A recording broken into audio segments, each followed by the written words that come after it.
Hello friends, ఈరోజు special item chicken curry Arabic style. ముందుగా మనం షాప్ దగ్గర నుంచి ఈ విధంగా చికెన్ అయితే ఒకటి తెచ్చుకోవాలి. ఇది ఫ్రిడ్జ్లో పెట్టి ఉండడం వల్ల ఫుల్గా ఐస్తో గడ్డి కట్టేసి ఉంటుంది. దీన్ని తెచ్చుకున్న తర్వాత ఒక అరగంట వేడి వాటర్లో ఒక అరగంట మీరు బయట ఉంచితే ఐస్ అంతా కరిగిపోద్ది. కరిగిపోయిన తర్వాత చికెన్ని చిన్న చిన్న ముక్కల కింద ఈ విధంగా కట్ చేసుకుని దాంట్లో వెనిగర్, నిమ్మకాయ, పసుపు, సాల్ట్ కూడా వేసుకుని మిక్స్ చేయాలి. ఎందుకంటే చికెన్ అనేది స్మెల్ వస్తూ ఉంటుంది. దానివల్ల మీరు ఈ ఐటమ్స్ అన్నీ వేసుకుని మిక్స్ చేస్తే తర్వాత వాష్ చేస్తే స్మెల్ అనేది రాదు. అలా మిక్స్ చేసిన తర్వాత దాన్ని పక్కనైతే పెట్టుకోండి 10 నిమిషాలు. తర్వాత ఉల్లిపాయ, వెల్లుల్లిపాయ, క్యారెట్, బంగాళదుంప, దీన్ని అరబీలో కోసా అని పిలుస్తారు వీటిని, పచ్చిమిరకాయలు, దాంతోపాటు 2 టమాటాలు అయితే మీరు కట్ చేసుకోండి. ఈ విధంగా కూరగాయలన్నీ కట్ చేసుకున్న తర్వాత 4 పొయ్యిలు ఉన్న పొయ్యి కూడా చూసుకోండి.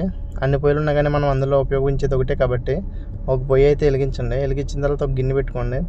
ఆ గిన్నె వేడెక్కిన తర్వాత దాంట్లో అయితే కొంచెం ఆయిల్ పోయండి. ఆయిల్ పోసిన తర్వాత ఆయిల్ కూడా హీట్ ఎక్కిన తర్వాత దాంట్లో పచ్చిమిరకాయలు కాదు, ముందు ఉల్లిపాయలు వేయండి.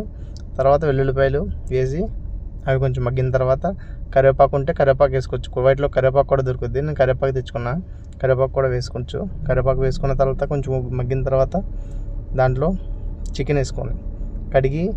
కడిగిన తర్వాత వేసుకోండి చికెన్. వెనిగర్ రాసి పసుపు రాసిన తర్వాత చికెన్ కడిగిన తర్వాత చికెన్ వేసుకుని 5 నిమిషాలు అయిన తర్వాత పసుపు, ఇది మసాలా అంటారు ఇక్కడ, దీన్ని అరబీలో బారాత్ అంటారు. దాన్ని ఒక 2 స్పూన్లు వేసుకోండి. దాంతోపాటు వేసిన తర్వాత కొంచెం సాల్ట్ వేసుకోండి.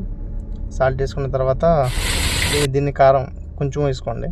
దాన్ని కొంచెం బాగా మిక్స్ చేయండి. మిక్స్ చేసిన తర్వాత ఈ విధంగా 5 నిమిషాలు ఉడికండి. 5 నిమిషాలు ఈ విధంగా కవర్లో ఉడికిన తర్వాత ఆ విధంగా మొత్తం అన్నీ వేసుకుని తర్వాత టమాటాలు వేసుకుని 5 నిమిషాలు మగ్గిన తర్వాత దాంట్లో బంగాళదుంపలు వేసుకోండి. తర్వాత దాంట్లో క్యారెట్ ముక్కలు,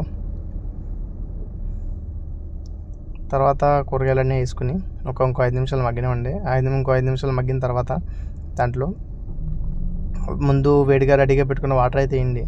ముందు రెడీగా పెట్టుకున్న వాటర్ ఎందుకంటే నార్మల్ కోల్డ్ వాటర్ అయితే ఆ కోల్డ్ వాటర్ వేడెక్కి తర్వాత చికెన్ ఉడకడానికి టైం పడుతుంది. కాబట్టి మనం వేడి వాటర్ వేసుకున్నామంటే ఆల్రెడీ వాటర్ వేడిగా ఉండడం వల్ల తొందరగా ఉడకడం అయితే స్టార్ట్ అవుద్ది. ఒక 5 నిమిషాల తర్వాత పచ్చిమిరకాయలు, ఇవి బ్లాక్ లెమన్ అంటారు, బ్లాక్ లెమన్ అది కూడా వేసుకోండి. అది టేస్ట్ బాగుంటుంది. బ్లాక్ లెమన్ కూడా వేసుకుంటే ఇంకా 20 నిమిషాలు చికెన్ ఉడికిన తర్వాత దాంట్లో కొత్తిమీర, ఇంకా చికెన్ అయితే రెడీ అయిపోయింది. ఎలా ఉందో మీరు టేస్ట్ చేసి నాకు కామెంట్ చేయండి.